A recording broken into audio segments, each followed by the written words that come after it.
నమస్తే, మనం చిక్కడపల్లి పోలీస్ స్టేషన్లో ఉన్నాము. సో అసిస్టెంట్ ప్రొఫెసర్స్ ఆల్ యూనివర్సిటీలకు సంబంధించి కాంటాక్ట్ బేస్లో వీళ్ళని రిక్రూట్ చేసుకోవడం జరిగింది. వీళ్ళ గత ప్రభుత్వం హామీ ఇవ్వడం జరిగింది, ఈ ప్రభుత్వం కూడా హామీ ఇవ్వడం జరిగింది. ఏమని అంటే మేము మిమ్మల్ని రెగ్యులైజ్ చేస్తాం, మిమ్మల్ని ప్రభుత్వంలోకి చేర్చుకుంటామని చెప్పేసి వీళ్ళకి హామీ ఇవ్వడం జరిగింది. గత ప్రభుత్వం కొన్ని డిపార్ట్మెంట్ పాలిటెక్నిక్ కావచ్చు, జూనియర్ లెక్చరర్స్ కావచ్చు, ఆ డిపార్ట్మెంట్లో ఉన్నటువంటి వాళ్ళను రెగ్యులైజ్ చేయడం జరిగింది. కానీ ఈ యూనివర్సిటీలను మాత్రం రెగ్యులైజ్ చేయలేదు. ఇక్కడ ఉన్నటువంటి పనిచేస్తున్నటువంటి అసిస్టెంట్ ప్రొఫెసర్స్ మాత్రం వీళ్ళు రెగ్యులైజ్ చేయలేదు. వీళ్ళు ఇప్పటికీ కాంట్రాక్ట్ బేస్లో కొనసాగుతున్నారు. గతంలో ఇక్కడ ఉన్నటువంటి సీఎం కూడా వీళ్ళకి చాలా హామీలు ఇవ్వడం జరిగింది. సో ఒకసారి ఈరోజు హైయర్ ఎడ్యుకేషన్లో వీళ్ళు ముట్టడించడం జరిగింది. ఒకసారి వీళ్ళతో మాట్లాడడం. నమస్తే, అసలు సమస్య ఏంది? గతంలో కేసీఆర్ మీకు హామీ ఇచ్చిండు, మీ తెలంగాణ ఉద్యమంలో కూడా మీరు పార్టిసిపేట్ చేశారు. సో మీరు వచ్చినాక కేసీఆర్ అడిగితే మరి మిమ్మల్ని ఎందుకు పక్కకు పెట్టిండు, పాలిటెక్నిక్స్ కావచ్చు, జూనియర్ కాలేజ్ వాళ్ళని చేయడం జరిగింది. మిమ్మల్ని ఎందుకు ప్రధానంగా కేసీఆర్ నిర్లక్ష్యం పలిచిందని తెలుసుకోవచ్చు. మేము 12 యూనివర్సిటీలో కాంట్రాక్ట్ అసిస్టెంట్ ప్రొఫెసర్లము. దాదాపు 15 ఏళ్ళు, 20 ఏళ్ళు, 25, 30 సంవత్సరాలుగా అన్ని అర్హతలు, పిహెచ్డీలు, నెట్, స్లెట్ అన్ని అర్హతలు కలిగి పనిచేస్తున్నాం. కేవలం యూనివర్సిటీలతో నమ్ముకొని ఖచ్చితంగా మాది ఇవాళ కాకుండా రేపు రెగ్యులరైజ్ అయిపోతామనేటువంటి నమ్మకంతో పూర్తిగా మేము సమర్పణాభావంతో పనిచేస్తున్నాము. గత ప్రభుత్వం కూడా మమ్మల్ని రెగ్యులరైజ్ చేయకుండా పక్కన పెట్టింది, మోసం చేసింది. ఈసారి కాంగ్రెస్ ప్రభుత్వం కూడా మేనిఫెస్టోలో పెట్టారు, మేము ఖచ్చితంగా ప్రభుత్వం ఏర్పడిన తర్వాత మీకు రెగ్యులరైజ్ చేస్తామని చెప్పారు. ఇప్పుడు ఉన్నటువంటి మంత్రులు శ్రీధర్ బాబు గారు కానివ్వండి, బట్టి విక్రమార్క కానివ్వండి, గత ప్రభుత్వంలో ఆ ప్రతిపక్షంలో ఉన్నప్పుడు అప్పుడు యూనివర్సిటీ స్టేట్ రిక్రూట్మెంట్ బోర్డు అసెంబ్లీలో ప్రస్తావనకు వచ్చినప్పుడు అప్పుడు వీళ్ళు క్లియర్గా చెప్పారు, యూనివర్సిటీలో ఎన్నో ఏళ్ల నుంచి పనిచేస్తున్నటువంటి కాంట్రాక్ట్ అసిస్టెంట్ ప్రొఫెసర్లు ఉన్నారు, వాళ్ళను రెగ్యులరైజ్ చేయండి, దాని తర్వాత రిక్రూట్మెంట్ బోర్డు అని చేయండి. కానీ ఇవాళ ప్రభుత్వము మాట తప్పి ప్రభుత్వం రాగానే మనల్ని పట్టించుకోకుండా ఏకపక్షంగా జీవో నంబర్ 21 జారీ చేసి మేము రిక్రూట్మెంట్ పోదాము అని చెప్పి తీయడం జరిగింది. దానివల్ల మొత్తం యావత్ తెలంగాణలో 12 యూనివర్సిటీలో పనిచేసిన కాంట్రాక్ట్ అసిస్టెంట్ ప్రొఫెసర్లకు చాలా ఆందోళనకు గురి అవుతున్నారు.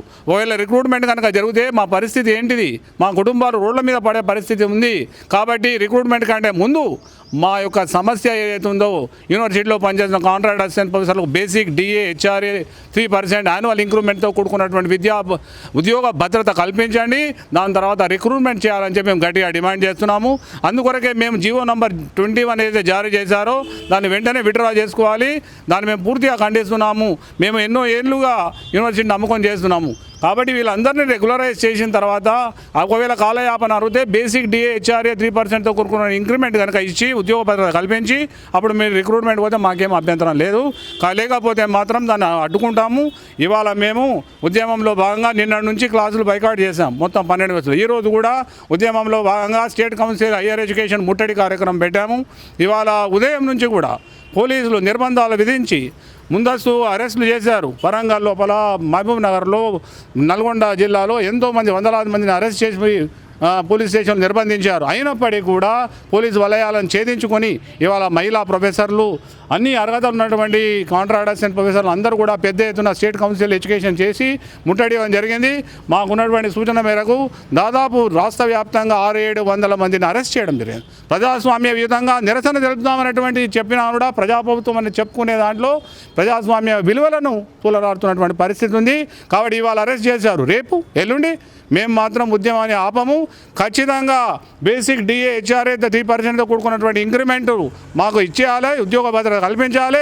అప్పటి వరకు రిక్రూట్మెంట్ చేయడానికి వీల్లేదు. అప్పటి వరకు ఉద్యమాన్ని ఉధృతం చేస్తాము, 12 యూనివర్సిటీలను స్తంభింపజేస్తామని చెప్పి తెలియజేస్తున్నాం. సార్, మేము ఇప్పుడు వేస్తున్నటువంటి ఉద్యోగాలకు మేము చాలా సంతోషిస్తున్నాం. ఎందుకంటే ఉద్యోగాల వల్ల చాలామంది జాయిన్ అవుతారు. ఇప్పుడు మేము ఉన్నటువంటి ప్లేసెస్ని పెట్టి పక్కకు పెట్టేసి నింపినా కూడా చాలామంది ఉద్యోగాలు వస్తాయి. చాలామంది ఏమనుకుంటారంటే కాంట్రాక్ట్ వాళ్ళని తీసేస్తే మా జాబులు రావస్తేనే ఎక్కువ అనుకుంటున్నారు. కాదు, ఇప్పుడు ఉన్నటువంటి మేము ఏవైతే పోస్టులు ఉన్నామో మాకు సెక్యూరిటీ ఇచ్చి ఇంకా పోస్టులు నింపినా కూడా చాలా పోస్టులు ఉన్నాయి. ఇంకొక పాయింట్ ఏంటంటే చాలామందికి దీని మీద కొన్ని అపోహలు, కొన్ని పాయింట్స్ ఏంటంటే మేము ఎంతో చిన్న వయసులో చదువుకొని నేను వచ్చేసాను sir. Net, set, PhD, MCJ, MA అన్ని క్వాలిఫికేషన్స్ ముందర పెట్టుకొని 2016లో నెట్ క్లియర్ చేసుకొని నేను అసిస్టెంట్ ప్రొఫెసర్గా పాలమూరు యూనివర్సిటీకి రావడం జరిగింది. ఇక్కడ నుంచి నేను చూసుకుంటూ రాగలిగితే మా టీచర్స్, మా సార్ వాళ్ళు, వీళ్ళు మా సార్ వాళ్ళు ఇక్కడ నుంచి మేము నిలబడి ఉన్నా కూడా ముందరికి వెళ్తూ నేను వచ్చే 10 సంవత్సరాలుగా వస్తుంది. ఇక్కడ నిలబడుతూ ముందరికి వెళ్తూ ఉంటే వీళ్ళ పైన మా సార్ వాళ్ళు ఇప్పుడు రిటైర్మెంట్ అయ్యేటటువంటి దశలో ఉన్నారు. వీళ్ళ సర్వీస్ మా భుజస్కంధాల మీద యూనివర్సిటీస్ నిర్మించి మేము నాక్ గ్రేడ్స్ని తీసుకొచ్చేసి యూనివర్సిటీ నిలబెట్టి పెట్టినటువంటి ఘనత ఘనత మాది. కాంట్రాక్ట్ అసిస్టెంట్ ఇవి లేకపోయింటే, కాంట్రాక్ట్ వాళ్ళు లేకపోయింటే ఈరోజు యూనివర్సిటీ యొక్క వ్యవస్థ నిర్వీర్యం అయిపోతుండే, ఉన్నత విద్య మొత్తం పోతుండే.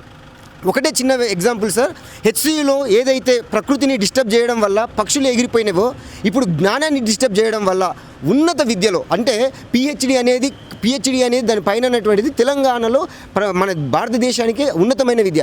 అక్కడ చదువుకున్నటువంటి వాళ్ళని డిస్టర్బ్ చేయడం ద్వారా జ్ఞానాన్ని కూడా డిస్టర్బ్ చేసేటటువంటి ప్రయత్నం సార్. ప్రకృతిని డిస్టర్బ్ చేస్తే ఏం జరుగుతుందో ఆలోచించి సుప్రీంకోర్టు మొట్టికాయ వేసింది.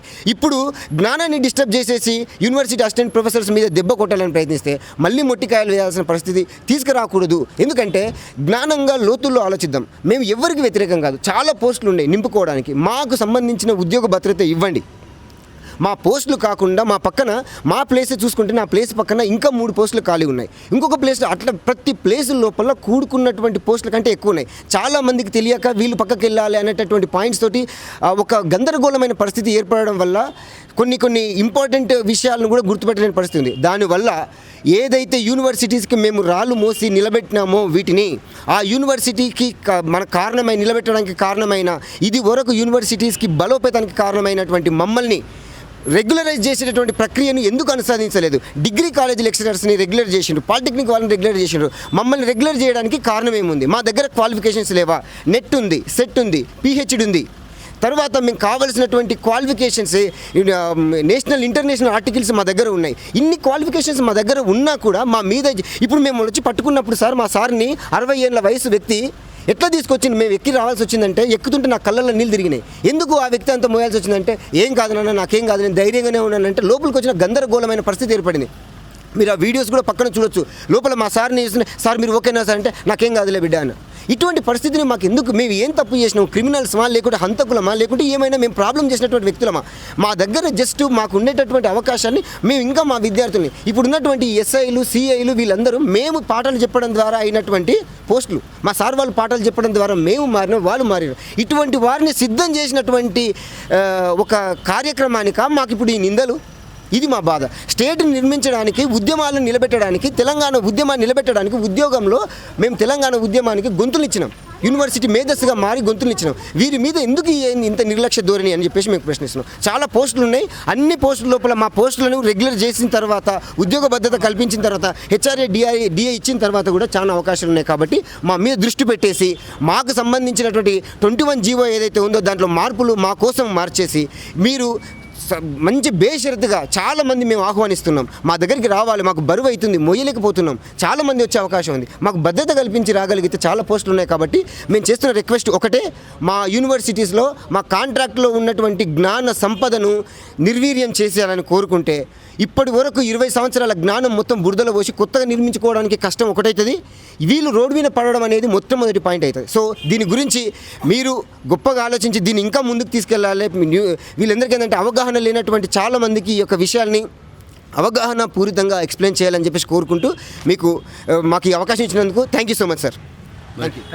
ఇది చూస్తూ ఉంటే వీళ్ళకు మీరు రిక్రూట్మెంట్ చేస్తూ ఉన్నారు. చేసేటప్పుడు వీళ్ళ పరిస్థితి ఏంది? కాంట్రాక్ట్ బేస్లో వీళ్ళు తీసుకోవడం జరిగింది. కొందరైతే 20-30 సంవత్సరాలు సర్వీస్ ఉండి కూడా అసలు మేము ఉద్యోగం చేస్తున్నామా లేకపోతే ఏం చేస్తున్నామో అర్థం కానటువంటి పరిస్థితిలో ఉన్నారు.